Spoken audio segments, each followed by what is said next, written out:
لهم هربا أبدال أبراهات أو أسكرهم بالحصى من راحتي رومي نبذا به بعد تسبيه ببطنهما نبذ المسبيه من أحشاء ملتقم مولاي صل وسلم دائما أبدا. Alhamdulillah Rabbil Alamin wa salatu wa salam ala sayyidina Muhammad wa ala alihi. Ambaden TV Shirif la jabaro malikona ni maliko wala yumanda fulu be ka tasaw kelen bela jelema fawra sigidaw an kelen ka fara la fa matanu ka barka la mesole kiro la belebele kanu de Muhammadul Mustafa ana sudinga san mana ka sahaba nyuma o ka fa wala ni aka fobi me sabal bugu kalambulo bambe sabal bugu ko fe no groupe Aisha ala kira kishin ne mabayi afurum so sanu ma kelen ko groupe to ko daawudila kada ka amba Aisha alere wasara kalambulo yi ni kalambulo bayi we walanda diu sigi senka nga baro kun fola damne na ni walanda dilaw ga walanda diwi mun soro lula ngaje an wala je ñogon fe. A'udhu billahi minash shaitanir rajim. Bismillahir rahmanir rahim. Sabbih isma rabbikal a'la allazi halaka fasawwa wallazi qaddara fahada wallazi akhrajan mar'a faj'alahu kusaan ahwa sanukuruka fala tansa illa ma sha Allah innahu ya'lamu jahra wa ma yakfa wa nuyassiruka lil yusra fazakkir in nafati zikra sayazakkaru man yashqa wa yatajannabu al ashqa الذي يصلى النار الكبرى ثم لا يموت فيها ولا يحيا قد أفلح من تزكى وذكر اسم ربه فصلى بل تؤثرون الحياة الدنيا والآخرة خير وأبقى إن هذا لفي صحف الأولى صحف إبراهيم وموسى صدق الله العظيم. Neto zaliatu bonkana kabo groupe Aisha la me kalande ubele jelenfo me invite mo ubele jelenfo minash shaitanir rajim. Bismillahir rahmanir rahim. Innal hamdalillahi nahmaduhu wa nasta'inuhu wa nastaghfiruh ونعوذ بالله من شرور أنفسنا ومن سيئات أعمالنا من يهده الله فلا مضل له ومن يضلل فلا هادي له نشهد أن لا إله إلا الله وحده لا شريك له وأشهد أن محمدا رسول الله صلى الله عليه وسلم. السلام عليكم ورحمة الله وبركاته. وعليكم السلام ورحمة الله وبركاته. الحمد لله رب العالمين. الحمد لله على كل حال. أمي على فوق على تنو على بركة. Kanema nikishi chama ini afe akoke anku tikibainga Muhammad bin Abdullah ala kana faniche bai barkai. Rasulu bonya na barka kama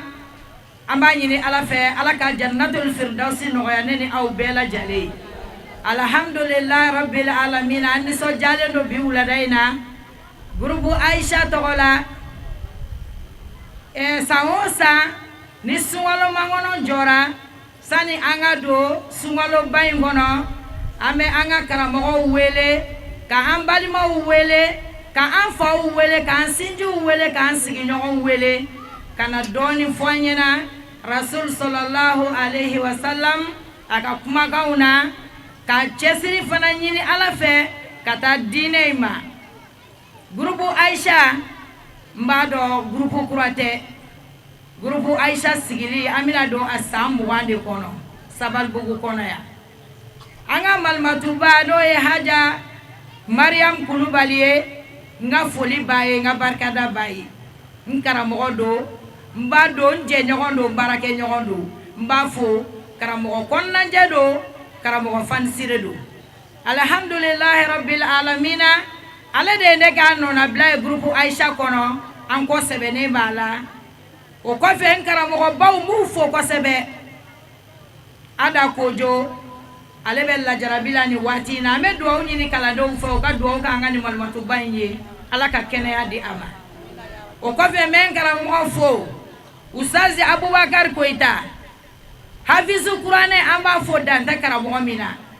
karamɔgɔ denmisɛnnin fitinin kɔnɔnajɛ ko denmisɛnnin tɛgɛ kogo ɲuman k'a bɛ mɔgɔkɔrɔba dɛgɛ nɔɔni ni ye anw kalandenninw talen k'anw kɛ malimatuw ye anw kɔ sɛmɛnen don ni cɛba ninnu de la Surakata Kulubali n ka foli b'a ye an ka alimamu bɛ kɛnɛ kan an ka imamu bɛ kɛnɛ kan Usazi Abubakar Sidibe Nur Ansori karamɔgɔ don n ka foli b'a ye a n'a ka kalandenw Musala kalandenw bɛ an ka foli b'u ye groupe Aisha fɛn fɛn bɛ Sabalibugu jeune tɛrɛ kɔda kɔ kɔfɛ n ka foli b'a kelen kelen bɛɛ ye an balima minnu fana sera kɛnɛ kan yan Sherifula bi an ka foli b'a ye ORTM bi an ka foli b'a ye ka fara an balimakɛ n'an jɛɲɔgɔn kan olu fana ka teleso bi yan ka sabu k'an ka kalanden don an ka foli bɛ u bɛɛ lajɛlen sa o sa groupe Aisha ka cɛsiri a musokɔrɔbaw dan tɛ musokɔrɔba ninnu na dɛ ka fara musomisɛnninw ni denmisɛnninw kan olu de bɛ dɔrɔmɛ bɔ k'a fara ɲɔgɔn kan ka kɛnɛ in ɲɛnɛmaya an ka foli b'u ye kosɛbɛ kɛnɛ in den fa n'o ye an denkɛ a n'an balimakɛ Musa Daɲogo ni denmisɛnnin an b'a fo ka dugawu ɲini kalandenw fɛ k'a ɲini an masaw fɛ u ka dugawu kɛ an den ye sija ni kɛnɛ ala ka kalifa ma a n'a dɔgɔninw a n'a furumusow a n'a balimaw n'a sinjiw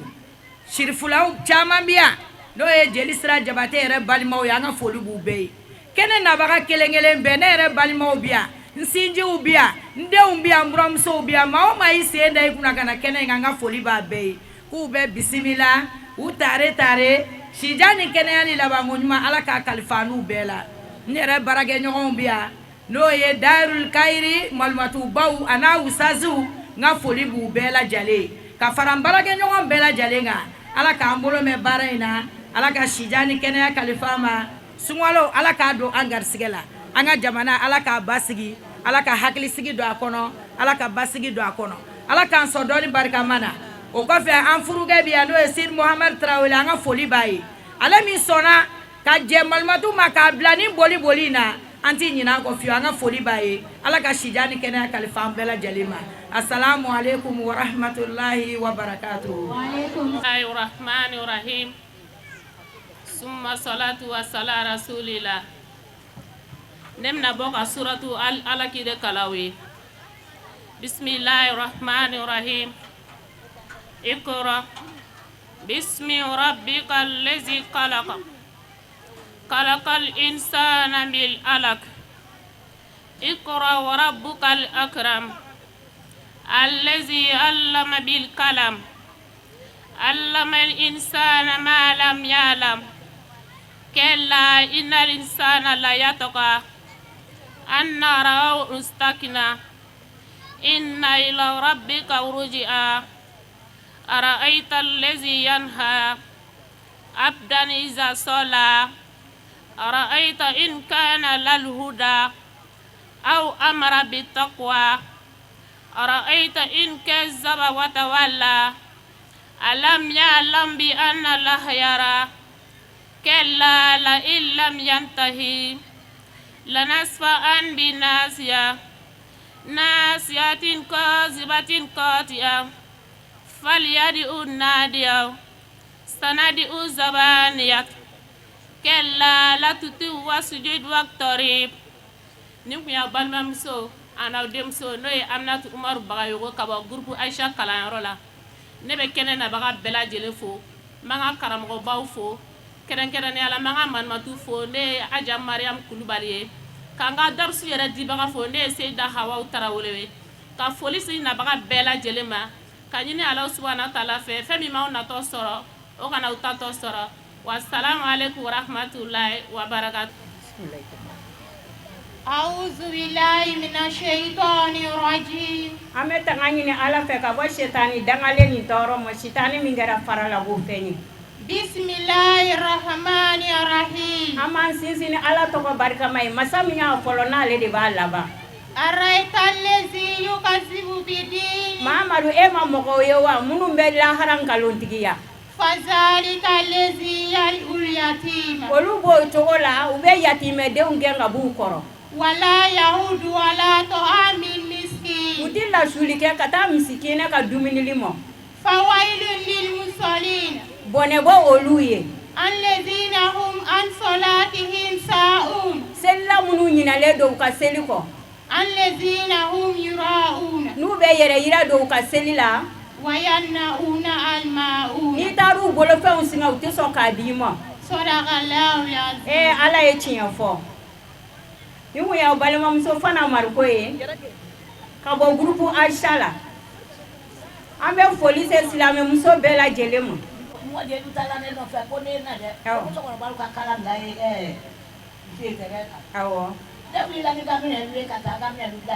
awɔ awɔ awɔ an ka malimatu tɔgɔ ye ko Awa Tarawele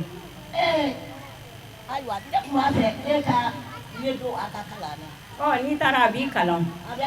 awɔ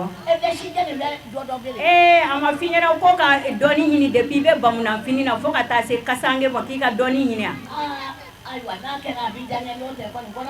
ayi ni kɔni taara a b'i kalan n'a ye walanda f'i ɲɛ tellement i ma sala a t'i bɔ a la abada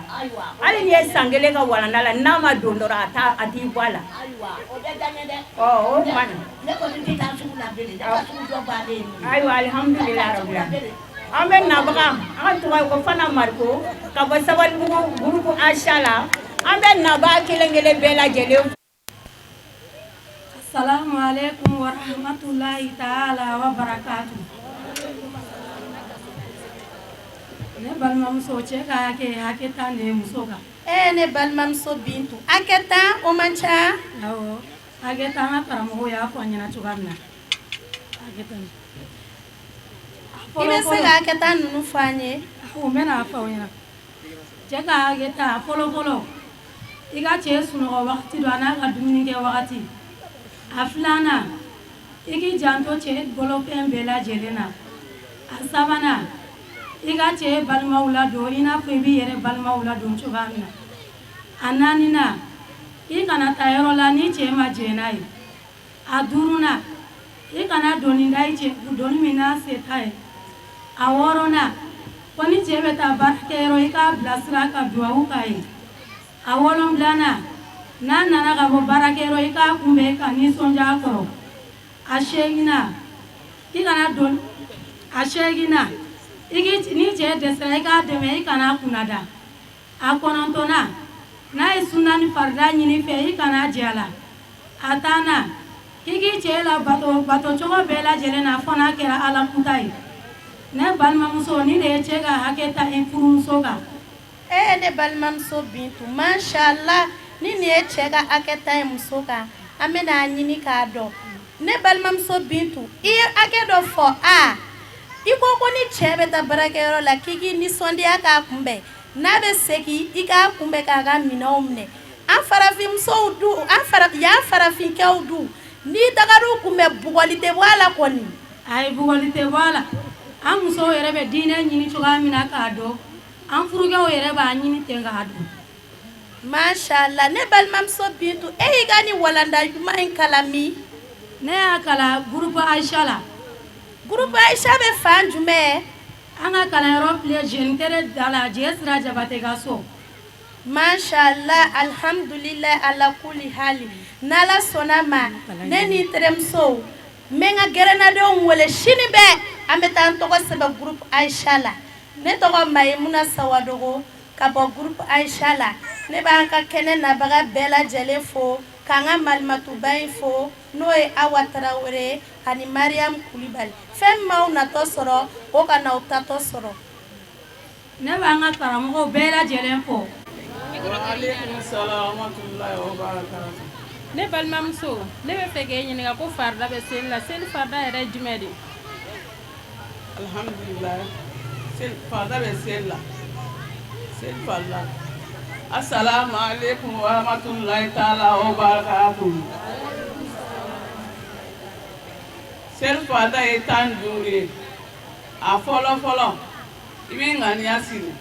a filanan i bɛ labɛn salam i bɛ lahara kibaru fili kama a sabanan i bɛ laharama kibaru fili a naaninan i bɛ fatiha kalan a duurunan i bɛ taa kunbɛnniminɛn na a wɔɔrɔnan i bɛ bɔ kunbɛnniminɛn na a wolonwulanan i bɛ taa tenturu la a seeginan i bɛ bɔ tenturu la a kɔnɔntɔnnan i b'i sigi k'i tilen a tannan k'i ma fantiya a tɛnna kelen la i labɛn salam bila kama a tan filanan i bɛ salam bila a tan sabanan i bɛ fada dala ɲɔgɔn na a tan naaninan mɔgɔ bɛ se alimami kɔfɛ i b'a ŋaniya sigi a tan duurunan alimami ka baara kɛ i k'a ladege o de ye seli farida ye.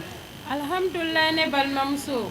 ni ne ye seli farida ye ne yɛrɛ kun tɛ nin dɔn koyi seli farida ne balimamuso ne bɛ fɛ k'e ɲininka o i tɛ dugawu dɔ jan wa n bɛ se ka ni kamanagan y'i sɔrɔ i bɛ se k'i yɛrɛ bɔ cogoya min na. Alhamdulillah rabbil alamin min a dugawu kɛ Allahumma inni a'udhu bika min al-hammi wal hazani wal ajazi wal kasali wal bukuli wal juhuli wal dalali daini wa galbati rijali. Balamuso di duwa i kɔnɔ mana kan cogo o cogo n'i ye nin duwawu kɛ i bɛ bɔ a kɔnɔ i ja ni nin duwawu ye. Alhamdulillah ne balimamuso hali bi ne bɛ fɛ k'e ɲininka ne ko aw ka kalanyɔrɔ yɛrɛ bɛ fan jumɛn ne fɛ. An ka kɔlɔnbɔla gurupu Ayisa kɔda la. N'Ala sɔnna ne bɛna t'e nɔfɛ ka taa n tɔgɔ sɛbɛn gurupu Ayisa la i ma dɔn kalannen don. An kalalen don dɛ an ka malimatu timinan ka di a jijalen don.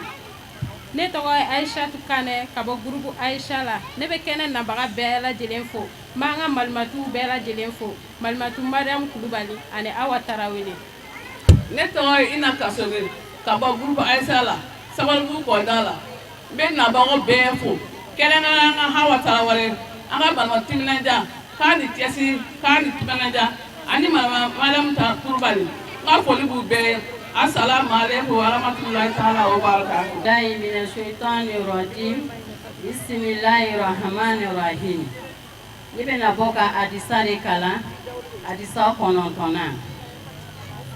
Kala Rasulullahi sallallahu alaihi wasallam alakira ko nɛɛma ni kisi b'a ye maamun muslimi i k'a dɔn silamɛ o silamɛ yagiri warisan n'a ye dannifɛn dan aw ya zara an walima n'a ye turufɛn turu fa y'a kulu min utariyan kɔnɔw bɛ dɔ dun o la aw isanu adamadenw bɛ dɔ dun o la aw bahimatu baganw bɛ dɔ dun o la inna kɛna law bi sarakati a bɛ k'a tigi ye sarakati ye. Hadisun sharifun ni ye hadisa kɔrɔtalen ye ne tɔgɔ Abi Bagayogo ka bɔ gurupu Ayisa la ne tun bɛ ka hadisa 9 de kalan ne bɛ kɛnɛ nabaga bɛɛ lajɛlen kelen-kelenna fo kɛrɛnkɛrɛnnenya an ka malimatu n'o ye Mami Kulubali ye ani malimatu Awa Tarawele ale de bɛ ka walana da anw ma a bɛ fɛn bɛɛ lajɛlen da anw ma an b'a fo k'a barika da. Sijan ni kɛnɛya ni labanko ɲuman Ala k'a d'an n'a bɛɛ lajɛlen ma Ala k'an sara ni hɛrɛ ye an bɛ karamɔgɔ bɛɛ lajɛlen fo karamɔgɔ fɛn fɛn y'a sinsin an ka kɛnɛ in kan fɛn min b'anw natɔ sɔrɔ o kana aw tatɔ sɔrɔ ani kɛnɛ nabaga bɛɛ lajɛlen. Alhamdulillah o tɛmɛnen kɔfɛ ka bɔ yen an ka ɲɔgɔlɔnbɔlaw olu donna kɛnɛ kɔnɔ n'u ka ɲɔgɔlɔn bɔ ɲɔgɔlɔn minnu n'olu bolila feere yɛrɛ sarituw kan kɛrɛnkɛrɛnnenya la sumanifɛnw mun sɔrɔla o la an ka jango lajɛ ɲɔgɔn fɛ. Walaikum salam. Kami dari Pulau Juli. Mana dari Pulau Kerengame? Pulau Durudia.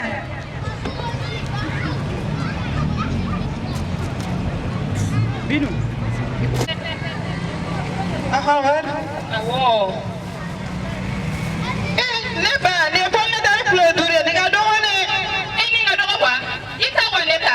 Ini kado balas dia. Kau bita baik. Kau nak film ni orang apiu. Kalau nak kau minat ni, kita ambil. Abi kau bima nak kau mana? Boleh bika ani. Dipasi bene kidi. Oh no, daga pere ni la. Demsanu eno toko. Ne ka meshere. Demsanu ka meshere ha. O ne ka demsanu ke. Ah no, kana to ni pese ta to fenye de. Awote. Londo londo. Ni de ka sere ni toy. Ama ya dia ka sanga na ya dia ka toy. Apa dia de kure. Wallahi ka fe ne ka ba. Ni wa bi ku. Ni wa bi ku ka ba. Na ta sa denmuso n ka kuma lamɛn dɛ ni dusu bɔlen don e b'i da yɔrɔ de lajɛ pɛsɛlifɛn ma nɔgɔn dɛ pɛsɛlifɛn sumanifɛn n'i m'a kɛ k'a ɲa i y'a ma jɔ de i ka ɲuman bɛɛ bɛ k'a la. e ka sokɔrɔba e m'o tɛ yan. ne k'o tɛ ne bɛ i ka kuranɛ datugu k'a don an da la koyi sanni de ye sanni ye n'i m'a kɛ k'a ɲa an tɛ kuranɛ kalan bɔ yɔrɔ la koyi an bɛ sɛnɛkɛyɔrɔ la. an bɛ tugu de kɔrɔ yan koyi an bɛ taa sɔrɔ dɛ an bɛ taa kuranɛ i ka fɔ aw ye o kuranɛ tɛ tigɛ min kuranɛ tɛ kuranɛ kalanyɔrɔ la aw bɛ to fili la dɛ n'aw sara k'aw to fili la ta a man ɲi dɛ denmuso ni musokɔrɔba min. kana bila kɛnɛ ko la sa i ye ne bɛna nin wari tɛ min yan. awɔ ne t'o dɔn kɛ e k'a lase. n'i ko ten tɔ sa mais e yɛrɛ bɛ ka kuma dɔ fɔ ko kalanyɔrɔ e bɛ kalanyɔrɔ de da. ne bɛ kalanyɔrɔ la dɛ ne bɛ kalanyɔrɔ la a bɛ ɲini ka san 7 san 8 bɔ bi. barika b'i ka nin kuma in na dɛ parce que e bɛ ka nin fɔ cogo min na nin ta ne ye n ka tɔmɔta tɔmɔ nin na lala ne bɛ kisi. a banna dɛ o ko kulo kunandi o de bɛ ladikan mɛn nin ka kulo 5 dafa i k'a d'a ma. an ka ko labɛnbagaw u donna ka dakuruɲɛ 2 minnu fɔ an ka jɛ an k'u lajɛ ɲɔgɔn fɛ. yarabi ala ka hɛrɛ caman k'u ye an bɛ sigi min na yarabi ala ka barika don sigi in na n'an y'o fɔ dun Maramu Kulubali est-ce que an b'a fɔ k'a waleɲuman dɔn ale de kɛra sababu ye ka anw ka malimatuba in bila nin sira in kan ka sira jɛlen yira a la o malimatuba in Awa Tarawele o fana ka tila ka arijinɛ tile ta k'o di anw ma anw tɔ tora dɔrɔn ka den in yɛlɛ dɔrɔn ka don arijinɛ kɔnɔ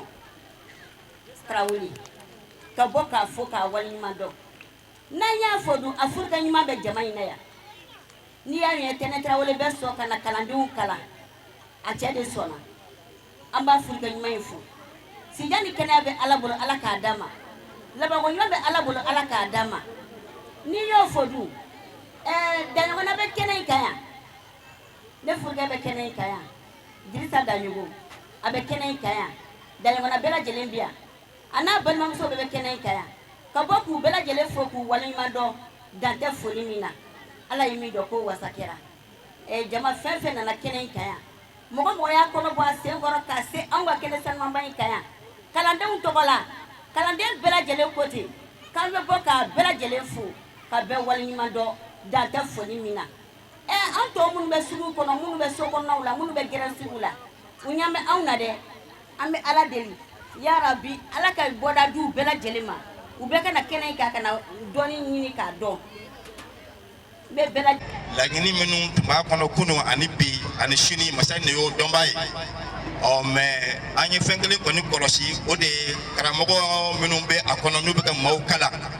vraiment waleɲuman dɔnnaw don wallahi fitiriwalew tɛ parce que kuma bɛɛ n'a fɔ don do n'i y'a ye bi ne bɛ jɔ nin kɛnɛ in kan ka kuma vraiment o b'a yira k'a fɔ ko maa minnu bɛ kalanyɔrɔ in na n'u bɛ ka maaw kalan vraiment u ma ɲinɛ an bɛ Ala deli yarabi Ala ka n'u ɲinɛ o ni adamaden Sekukaw ko ten u ka dalen na ko ni maa ɲinɛna i jujɔn kɔ k'i laban bɛ i kamana gan dɔwɛrɛ tɛ o kuma mɔnen don k'a di sinon i laban bɛ tiɲɛ de. n'o ye Alakira sɔlɔlahu alehi wa salam a muso mandi a furumuso min tun ka d'a ye ka tɛmɛ furumuso bɛɛ kan an ye bubu Ayisa tɔgɔ da o de ka kɛ jamiya ye an balimamuso jamiyatu akawatu umul mu'minin Ayisa jamiya de don jamiya min n'a sigilen don musow ladɔnniyali kama n'a sigilen don sigida ɲɛtaa kama a sigilen don du sabatili kama mun kosɔn musow ka se k'u ka diinɛ dɔn cogo min ka se k'a faamuya cogoya min na Groupe Aïcha yɛrɛ laɲini y'o de i bɛ caman kalama Groupe Aïcha ka baaraw la association de don association min n'a créera depuis 2003 kalanbulon créera depuis 2003 a y'a fɔ cogo min na denw wolola kɔfɛ ka furu ka t'u cɛla la furu denw alhamdulilayi Groupe Aïcha ka baara kɛrɛnkɛrɛnyala ni muso kalan de ye baw ka d'a kan Alakira b'a fɔ an ye sɔlɔlahu alehi wa salam ko n'i bɛ diɲɛ fɛ i ka kalan n'i bɛ lahara fɛnɛ fɛ i ka kalan filanan yɛrɛ fɛnɛ b'a fɔ an ye hali yastawi lezina ya'lamuna wal lezina la ya'lamun yali mɔgɔw bɛ damakɛɲɛ wa mɔgɔ min b'a dɔn ani mɔgɔ min t'a dɔn o kama Groupe Aïcha y'a ka baara fɔlɔfɔlɔ kɛ kalan de ye kɛrɛnkɛrɛnyala diinɛ kalan baw ka da ka ɲɛnamaya tɛ yen ni diinɛ kalan tɛ o la n'ala ye hɛrɛ laɲini ni mɔgɔ min ye dɔrɔn a b'i lafaamuya i ka diinɛ na o de la an ka alakiraba in sɔlɔlahu alaihi wasallam ala ye fɛn fɔlɔfɔlɔ min fɔ a ye a y'a fɔ a ye de ko ikra a ko muhamad kalan kɛ tumana min a bɛ garuli yira i la o b'a yira ko ɲɛnamaya foyi tɛ se ka ɲɛnabɔ ni kalan tɛ o la groupe Aisha ka baara belebeleba ye kalan ye mais o kɔnɔna na u ye baara caman boloda o dɔ ye san o san séminaire baw groupe Aisha tun b'o boloda depuis muso bɛ mɔgɔ 200 la fo ka taa séminaire mɔgɔ se fo 1000 ani kɔ alhamdulilayi groupe Aisha o baara b'o boloda ka tila ka mɔgɔw lakalan fɛnɛ safinɛ dilanw na ka tila ka kɛ sababu ye ka mɔgɔw sama ka se n'aw y'an denmusow ye u ka se ka kalaliw ɲɛ sɔrɔ cogo min groupe Aisha ye nɔ ba bila nin bɛɛ lajɛlen na an ka sigida kɔnɔ nin kɛnɛ ye laadala kɛnɛ ye groupe Aisha bolo n'o ye kalan datugu kɛnɛ ka d'a kan sunkalo mana se musow ka baara ka ca kosɛbɛ ka d'a kan olu de bɛ suntigaw labɛn olu de bɛ sunguriw labɛn bon kalan dun ye wulafɛla de ye ni seli fana selila de kalan bɛ kɛ bon o wagati kelen o de bɛ bɛn kalan wagati fɛnɛ ma tobiliw wagati fɛnɛ ma i b'a ye a bɛ kɛ gɛlɛyaba ye baara kɔnɔna na o de la an bɛ kalan datugu k'a ɲɔngiri sɔni sunkalo ka tɛmɛ an b'o kɛnɛ de ka yan pour que sunkalo fɛnɛ baraji an ka se k'o dafalen sɔrɔ cogoya la ka an balimaw fo k'an ka karamɔgɔw fo k'an jɛɲɔgɔnw fo k'an kanubagaw fo olu minnu y'u ka baara bila ka na an ka nin wele ka sanuma in jaabi an b'a fɔ k'u ni ce u yɛrɛ ye ka tila ka wele bila musotɔw fɛnɛ ma san o san an bɛ ala tanu tuma o tuma ni groupe Aisha ka kalanbila kɛra i b'a ye kalanden kuraw bɛ bɔ fan caman ka na o la o foli bɛ segin aw ma aw minnu kɛra sababu ye ka an ka kibaruyaw yɛrɛ kɛ bawo n'i y'a mɛn ɲɔgɔn dɔnnibata la kɛ ɲubaga ɲuman de b'i la o kama o kɛra sababu ye muso caman nana fara kalandenw kan o la an b'a ɲini ala fɛ hali bi ala ka kalanyɔrɔ yiriwa k'u ka mɔlimatu yɛrɛ fo kosɛbɛ kosɛbɛ a ka cija la a n'a ka timinandiya la an bɛ yɔrɔ min na bi n'a kun danna Mariam Kulubali ma e ko groupe Aisha ko a laban kun tɛna ɲɔngiri alhamdulilayi ale de bɛ cɛsiri la Mariam Kulubali nɔ na ɲɛdimi fura b'a bolo wa kɔdimi fura b'a bolo an b'a fɔ salamu aleykum warahmatulahi wallahi an bɛ ala tanu la kosɛbɛ kosɛbɛ kalanyɔrɔ in ye nɔ belebeleba bila musow cɛ minɛ cogo la ka d'a kan i b'a dɔn mɔgɔ bɛ ko caman kɛ kuma dɔ la i t'a dɔn ko kojugu don an yɛrɛ ka adamadenya cogoya la musow bɛ ko dɔ kɛ kuma dɔw la u kun t'a dɔn ko kojugu don misaliyala an balimamusow bɔra ka cɛw ka hakɛw fɔ sisan u ka hakɛ min bɛ musow kan mais ni kalanyɔrɔ tɛ u kun t'a dɔn ko cɛ ka dumuni kan ka kɔlɔsi olu kun t'a dɔn ko cɛ ka sunɔgɔ kan ka kɔlɔsi tuma dɔ la u kun t'a dɔn ko cɛ balimaw i kan k'olu k'i balimaw ye hali n'a sɔrɔ an ka laadaw la a bɛ fɔ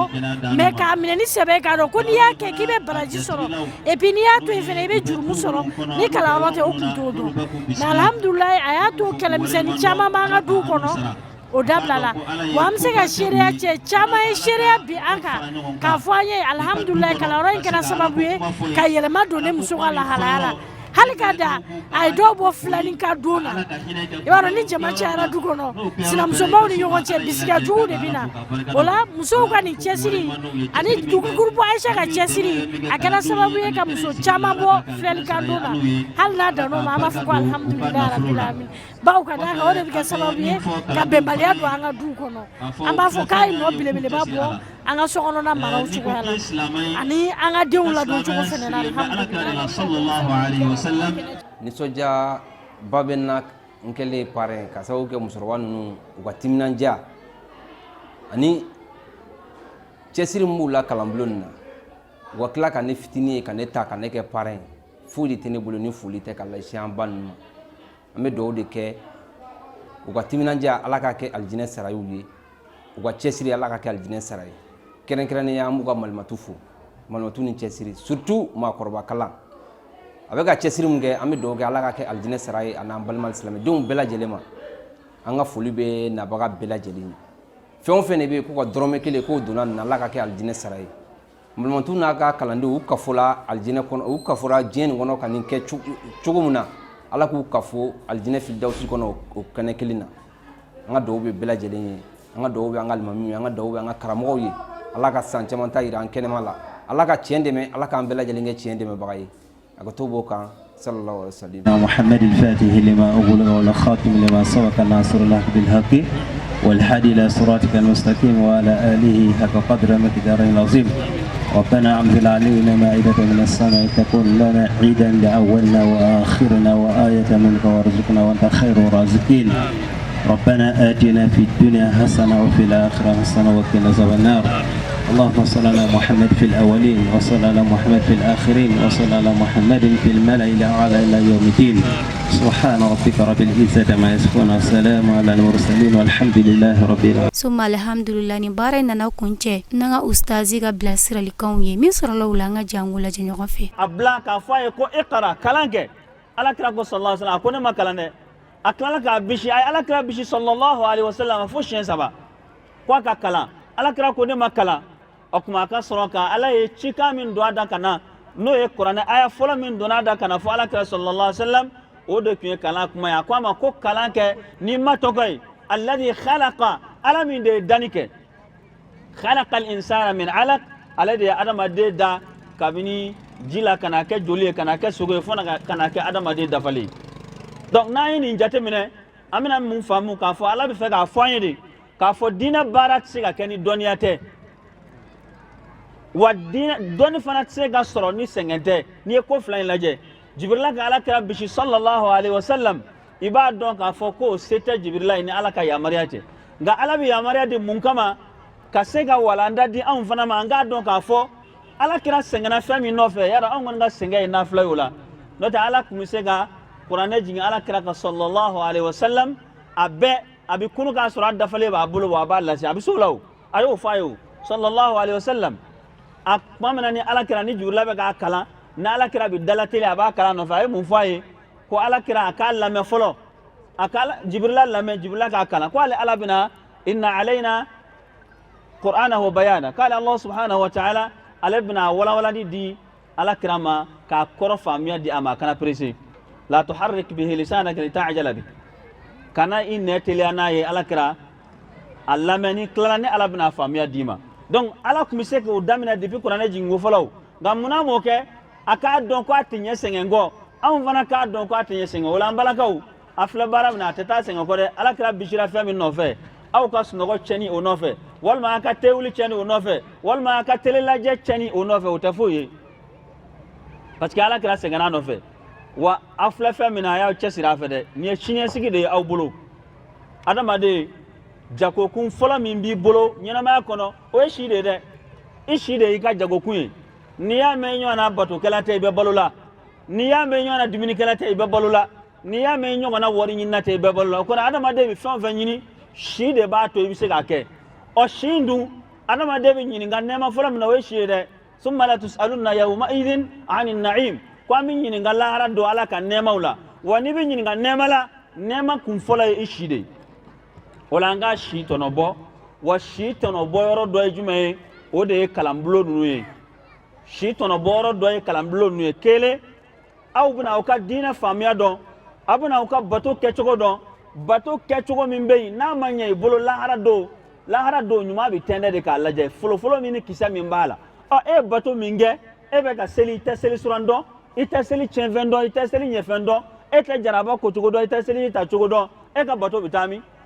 ni ka bato bekero yo kala de yibolo no tendera kisa berati yibolo ola kata kalamblo la kata ika dina nyanyini ka don oye ka segi ka bato sauver wala sallahara do ika nyuma bise ka cha chugamina wala ya chesiro la flana ere shimi ni bitanyi ngala ka fo koyal mahaywa sambi orobalo sambi sekimbalo wal mahal ni dana sambi nani dema yake muna ibina nyinga wala laharaw ne nyingara ola kasoro shi fangleke ma korofola fangleke la tele lajela fangleke la tiktok la dokera whatsapp e bita mun fo ala yo wati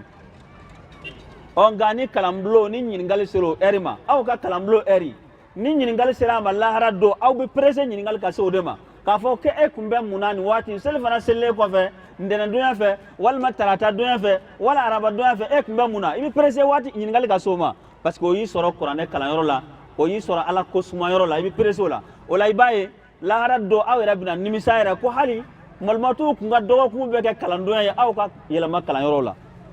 wala ya chesri aw bɛ balola don min na nin de ye baara kɛ don ye a k'a dɔn k'a fɔ ko don dɔ bɛ na kalanbulonw bɛ sigi aw tɛ kɛ yen selikɛnɛw bɛ bɔ aw tɛ kɛ yen denkunnukɛnɛw bɛ kɛ a tɛ kɛ yen wa dɔgɔw bɛ jɔ aw kɔ o b'a sɔrɔ aw dalen bɛ kaburudon la nka i bɛ balola don min na i bɛ ɲɛnamaya la don min na n'i sera k'i cɛsiri i b'a ye e tɛna nimisa i ka kaburu kɔnɔ da la ka d'a kan Alahu subhanahu wa ta'ala tɛ fitiriwale ye dɛ maa o maa y'a cɛsiri a ka ɲɛnamaya la ala ko la hali ni dɛsɛra don min na o kɛra bana ye o kɛra saya ye o e ka cɛsiri n'a baara waati sera karisa kun ye nin ko in kɛbaa waane dɔ ye bana y'a dɛsɛ a la walima a fatura a niyɔrɔ kan ka kɛ nin ye o bɛ kɛ aw ye o la a y'aw cɛsiri kosɛbɛ a k'a dɔn k'a fɔ ko nin ye siniɲɛsigi baaraw de ye aw bolo n'o ye dɔnniya baara ye an bɛ ala deli ala k'an ni aw sabati an bɛ ala deli ala k'an n'aw sabati o kɔfɛ a k'a dɔn k'a fɔ Allah subhanahu wa ta'ala ye fisamancɛ kɛ dɔnni ɲinina ye i n'a fɔ alakira b'a fɔ an ye cogoya min na a ko dɔnni ɲinina n'a bɔra a ka so k'a bɛ taa kalanyɔrɔ la ko mɛlɛkɛw b'u kama fɛnsɛ a ye i n'a fɔ ni président bɛna voyager u bɛ tapis rouge fɛnsɛ a bɛ taama cogoya min na ne b'aw ni da ko den ye dɛ mɛlɛkɛw kama bɛ fɛnsɛ maa min ye a bɛ balola yan o tapis rouge delila ka fɛnsɛ a jɔn ye nka a ka kalanyɔrɔ ta sababuya la alakira ko sallallahu alaihi wasallam ko mɛlɛkɛw b'u kama fɛnsɛ aw ye a bɛ taama ka fo ka taa se a ka kalanyɔrɔ la aw segitɔ fana u b'a fɛnsɛ aw bɛ segin nɛɛma tɛmɛlen bɛ nin kan nɛɛma tɛmɛn tɛ nin kan wa bonya tɛmɛn tɛ nin kan kɔrɔta tɛmɛnen tɛ nin kan kelen filanan alakira b'a fɔ an ye sallallahu alaihi wasallam ko a filɛ dɔnni ɲini sira min kan ko nin sira in de ye sira ye ni maa min y'a minɛ ko Allah subhanahu wa ta'ala b'o sira b'o ye fo ka taa bila alijinɛ na donc aw filɛ alijinɛ boulevard de kan nin ye boulevard min bɛ yen n'a bɛ taa donni fo aw ye fo alijinɛ kɔnɔ alakira de y'o fɔ an ye sallallahu alaihi wasallam man salaka tariqan yaltamisu fihi ilma sahala Allahu lahu bihi tariqan ila aljanna ko ni mɔgɔ min ye sira minɛ sira min bɛ yen n'o ye dɔnni ɲini sira ye ko ala b'o kɛ alijinɛ sira ye ayiwa ne ba e bɛ alijinɛ sira kan nka n'i ye sira fara k'i sigi yiri kɔrɔ e sen t'a la dɛ e ye kalanyɔrɔ taa daminɛ sɔɔni e kalanbila kun ma kɛ dɔwɛrɛ ye ko malimatu yɛrɛ bɛ k'e misɛnya kojugu ko bi ma e bila wala da kelen na k'e ma bɔ o la fɔlɔ ne hakili e na mɛ ala ɲini de la a y'a bila aw kunna fɔlɔ k'a fɔ ko kalan ye bato de ye i bɛ ka na kalan min na bato de don aw delila k'a mɛn bato dɔ la ko retraite b'a la wa silamɛya baara retraite la dɛ k'a fɔ ko vraiment ne kɔni ne ka retraite ta ne sen t'a la o tɛ hɛrɛ ye i bɛ retraite silamɛya baara la tuma min na o b'a sɔrɔ bana y'i dɛsɛ la i tɛ se k'a kɛ fiyewu ala kana u se ni aw n'aw ma nka n'o kɔni min sɔrɔ retraite t'a la démission t'a la k'a fɔ ko vraiment ne kɔni ne bɛna démissionner malimatu ka kuma ka ca kojugu parce que sɛtanɛ b'aw kɔ dɛ sɛtanɛ bɛ nin bɛɛ masiri e kun na e bɛna ye ko ne b'i ka so e buramusow bɛ kama kɔrɔ i denw bɛ kama kɔrɔ du bɛɛ bɛ e kelen ka mara la mais e sigi mɛ sisan malimatu filɛ e den filan ne ko ta o b'a fɔ ko ayi a tɛ fɔ tan nɔ ne ba kana dimi dɛ malimatu bɛ ka ala de yira i la donc n ye sira min fɔ nin ye n'o ye alijinɛ sira ye ni nin jiginna e kunna dɔrɔn e bɛ sira fara k'i sigi sirada la n'i ye sira fara e maa min bɛ ka taa arayida la e sera pɔnda la i sigi i sera arayida la i ma se dɛ o la a kana sira fara a ye continuer sira in fɛ alakira de ko ten sallallahu alaihi wasallam ko sira in b'aw sama fo ka taa don alijinɛ na an bɛ ala deli ala ka sira in se ni an ye alijinɛ na o kɔfɛ fana min fara o kan baara min filaw bolo ni setanɛ dɛsɛra ka maa min kɔli kalanyɔrɔ t'a la parce que kalanyɔrɔ t'a ni tɔnɔ caman de b'a la waati kɔnɔ a tɛna se k'a bɛɛ fɔ nka alakira b'a fɔ an ye ko kuranɛ harifu kelen ye baraji 10 ye aw bɛna tile banni min kɛ ka kuranɛ harifu 10 ni ka segin aw jɔn b'o baraji da dɔn ala dɔrɔn de b'o da dɔn e kana n'o baraji bɔrɛ fa ye diɲɛ don o don k'o cɛ ka taa bila i ka mizani na a dɔn ko setanɛ bɛ ka fɛɛrɛ dɔ tigɛ n'a ma se k'i bali kalanyɔrɔ ta in na a ma se k'i bali baraji in sɔrɔli la a bɛ n'i dɛmɛ ka baraji in tilan mɔgɔw ni ɲɔgɔn cɛ maa minnu bɛ yen u da b'u ka dilan camancɛ la tilegan fɛ tuma min na n'u bɛ sunɔgɔ la dɛ baraji bɛ ka tila u ni ɲɔgɔn cɛ awɔ e taatɔ kalanyɔrɔ la mɔgɔ dɔ de bɛ da la u bɛ ka kɔrɔfɔ fo ka t'e se kalanyɔrɔ la i segitɔ ka bɔ kalanyɔrɔ la maa kɔrɔfɔ de bɛ da la fo ka t'i so walima i sigi bɛ tuma min na yanni karamɔgɔ ka na olu y'aw ka kuranɛ ta k'a kalan maa kɔrɔfɔ de bɛ daminɛ a dɔn k'i bɛ ka min kɔrɔfɔ a n'a ka sunɔgɔbaatɔ bɛɛ n'a tɛ ka taa yɔrɔ la ale sunɔgɔbaatɔ dɛ e bɛ ka na baraji de ɲini ka bila ɲɛ o la ibilisa bɛ fɛɛrɛ kɛ aw ka baraji bɛ partage cogoya min na donc i ye bɔrɛ fa ka bɔ nka a b'a kɔnɔfɛn bɔ ka bɔrɛ langolo t'i bolo ala kana taa o ko ye o la a y'aw jija a ka wariw siri mɛ finingolo la k'a bila a ka dilaw jukɔrɔ cogoya min na nson kana taa n'a ye a ka baara ɲuman ninnu n'o y'a ka kalan baraji ninnu ye a y'a garder a ka gogoro don ala k'a ɲɛ n'o tɛ setanɛ b'a tila o la dɛ maa min bɛ yen amami amabo amafo ga betere la jela kuma mina e ka baraji taraka ta do ma kada ka lahara do ala ko wa ma yaslim rabbuka ahada kale ala ti mogo tonyo one e kara ma korofolai e kara ma tonyo nai e kara danzagolai e ka kalanyoro ta aywa sengolo jado de dakolo jado parce que baraji bina clan sunabato do ni nyonje baraji bina clan tele la jela do ni nyonje baraji bina clan TikTok jouer la do ni nyonje parce que ibakaru mo mami ma bon olanga hagil tola bamono ba fanye ko mogo min dara kungola biziri konondo mami mata yoro la fana biziri konondo e ka kungota e munye foi e tara kala yoro la ko e ka se ka ma korofo dabla e tara kala yoro la ke ka se ka shenta dabla ke ka se ka toyoni dabla o ma foi boye ka ma toyoni ka ma korofo ni ka danzagola na fa jumere ka kala yoro ta e re kala sawo ka mo ban kala yoro law mogo ka nga e de ye parce que ibi ta kala yoro do mina ibi bo du min kono ka ma munun toyi abe sigime ki laje e musokoro ba ke ni mina mun dombli e ka laje ban dogo do mbala ba ket donc e laje baw de beyi munun be ki lagoshi ne tara kala yoro la e tara ka jogo min toyi lai e segra no nyona fly na fa ire ka kala yoro tala ola ji jabe ga ke kala la sigi dewnya aka ga islam la sigi dewnya aka du ko na aka sigi dawla fo awira ye tugo ga kala ne ke do mala no ta malmatu tanuni dama dala o tayire nga malmatu a chesri me abam blasira ay blasira ni me aw ko ke du ko no bani ibaye aw bi se ga sobe ka bona ka du ko no mo ye kana kala wala o de malmatu ka to jay nga fondala inda ide tara kala wala nga foyti fo ko ye kala jaman sa dungo do ka be kala wala tala laje wal ma dungo do kangar de be ga da malmatu ko haywa kar sa wole ka kuma fe ha adati ge me do la enve ana bram so ti kuma nyove malmatu to ko ja sora be ga mogo kala dungo do ko dati ga ndala mai ga dungo do be ga wole o to la kuma na ko dati ge me mogo la iga kala rota ma fenye de wala angan chesi barai amala deli ala kan sabati ala o sungolo fana dondo la flam so aya chesi ne baw aw ka bara fanga ka bun ko sebe chaw be shu aw fana be shu ngani ya jate mina aw de bi suguri laben wa aw de bi sunakar laben ni ala ka fusamancha do ka di awma wa ya chesi de ala kra tara akasana ele semve ako ale tara aljina laja ay janama laja ako ngambala ko kachana ko sebe ko aka chesiri sarakati bofe aka chesiri nyuma yafe ola bara munumbe na ba ke sungolo kono aya kani konnanjele yai aka kani dusumanjoye mogo koro aka na bla kuna ko de ka sunogo be ga chen aw be shuna nga utorole do wala sa mo shun ka ti aka famu ka fo abe ga fen fen gani ni be aljina sarai awi ala kra ko sallallahu alaihi wasallam ko ni mamme shumba to kele shutige ko shumba to inga baraji bi dama emi ya shunti e ka barani wora bidem mami suguri labe ka di mogo ma usuna boto ka no kunu ka wala kana suguri du